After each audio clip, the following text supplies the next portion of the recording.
মাদক কারবারি, অস্ত্র সন্ত্রাসী, অপহরণ কিংবা ডাকাত দল সে যেই হোক, যে দলেরই হোক, অপরাধীদের বিরুদ্ধে র্যাবের সারাটি অভিযান অব্যাহত থাকবে। গত 23 জুন 2025 তারিখ রাতে কক্সবাজার জেলার উখিয়া উপজেলার জালিয়াপালং ইউনিয়ন নিগানিয়ায় মৃত নুরুল আমিন ও হাসান আলীর বাড়িতে একটি সশস্ত্র সংঘবদ্ধ ডাকাতির ঘটনা সংঘটিত হয়।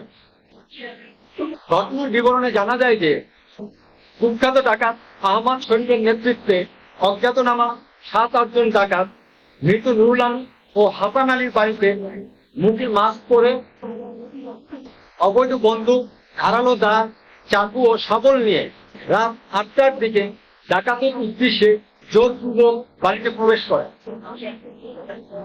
ডাকাতরা ঘরের মহিলা ও অন্যান্য সদস্যদের হাত পা বেঁধে অস্ত্রের মুখে জিম্মি করে লুণ্ঠিত মালামাল সহ বেরিয়ে যাওয়ার সময় ভিকটিম নুরুল আমিন ও তার ভাই হাসান আলী ডাকাতদের মুখোমুখি হন। এ সময় ডাকাতরা একযোগে তাদেরকে হত্যার উদ্দেশ্যে মারধর শুরু করে। পরিবারের সদস্যরা ডাকাত ডাকাত বলে চিৎকার শুরু করলেন এবং ভিকটিম নুরুল আমিন ডাকাত শরীফকে চিনতে পারায় সে নুরুল আমিনকে হত্যার উদ্দেশ্যে নুরুল আমিনের বগলে অস্ত্র ঠেকিয়ে গুলি করে। পরক্ষণেই নুরুল আমিন গুরুতর আঘাতপ্রাপ্ত হয়ে মাটিতে লুটিয়ে পড়লে ডাকাত আহমদ শরীফ এবং অন্যান্যরা তাদের লুণ্ঠিত মালামাল 95,000 টাকা, 3 জোড়া কানের দুল, 2টি নাকফুল ও একটি স্মার্টফোন সহ পালিয়ে যায়। গুলিবিদ্ধ নুরুল আমিনকে তৎক্ষণাৎ উদ্ধার করে কক্সবাজার সদর হাসপাতালে নিয়ে আসলে কর্তব্যরত চিকিৎসক তাকে মৃত ঘোষণা করেন। এখানে উল্লেখ্য যে 8-9 বছর পূর্বে ভিকটিম নুরুল আমিন যখন মালয়েশিয়া থাকতেন, ডাকাত শরীফ ভিকটিম নুরুল আমিনের স্ত্রীকে কুপ্রস্তাব সহ বিভিন্ন সময়ে বিরক্ত করতেন। তাই ঘটনার সময় ভিকটিম নুরুল আমিনের স্ত্রী ও অন্যান্য সাক্ষীগণ সৌর বিদ্যুতের স্বল্প আলো ও ডাকাতদের কথাবার্তায় উক্ত ডাকাত শরীফকে শনাক্ত করতে সক্ষম হন।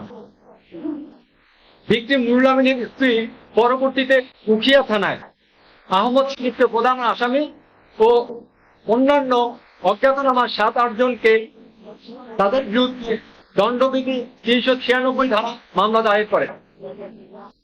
উক্ত চাঞ্চল্যকর ঘটনার সংবাদ প্রাপ্তির সাথে সাথেই র্যাব 15-এর একটি চৌকস টিম ঘটনাস্থল পরিদর্শন এবং ডাকাতির সাথে জড়িত মূল আসামি ও তার সহযোগীদের শনাক্ত ও গ্রেপ্তার করতে গোয়েন্দা নজরদারি বৃদ্ধি করে। আসামিরা নানান সময়ে কক্সবাজারের বিভিন্ন জায়গায় নিজেদের লুকিয়ে রাখলেও গতকালকে র্যাব 15 একটি চৌকস দল উখিয়া থানার পুলিশের সহযোগিতায় প্রধান আসামি আহমদ শরীফের বাড়িতে অভিযান পরিচালনা করলে আহমদ শরীফ ও তার অন্যতম সহযোগী ডাকাত রেজাউল করিমকে গ্রেফতার করতে সক্ষম হন।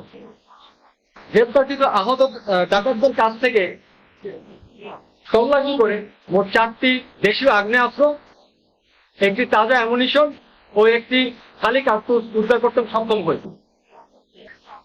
গ্রেপ্তারকৃত আসামিদের বিস্তারিত বিবরণ: প্রধান আসামি আহমদ শরীফ, প্রকাশ শরীফ ঢাকা, পিতা ওমর মিয়া, মাতা রাশেদা খাতুন, থানা উখিয়া এবং জেলা কক্সবাজার। অপর আসামি পরিচয়: রেজাউল করিম, প্রকাশ বাবুল, পিতা সৈয়দ আলম, মাতা মমতাজ বেগম, থানা উখিয়া, তারও জেলা কক্সবাজার। প্রিয় সাংবাদিকবৃন্দ, উক্ত চাঞ্চল্যকর খুন সহ ডাকাতির ঘটনার সাথে সংশ্লিষ্ট অন্যান্য ডাকাতদেরকে গ্রেপ্তার ও লুণ্ঠিত মালামাল উদ্ধারে আমাদের প্রচেষ্টা অব্যাহত রয়েছে। এ প্রসঙ্গে আমি আপনাদেরকে আশ্বস্ত করতে চাই যে চলমান যুদ্ধে অপরাধীর বিরুদ্ধে হচ্ছে আমাদের মূল মন্ত্র।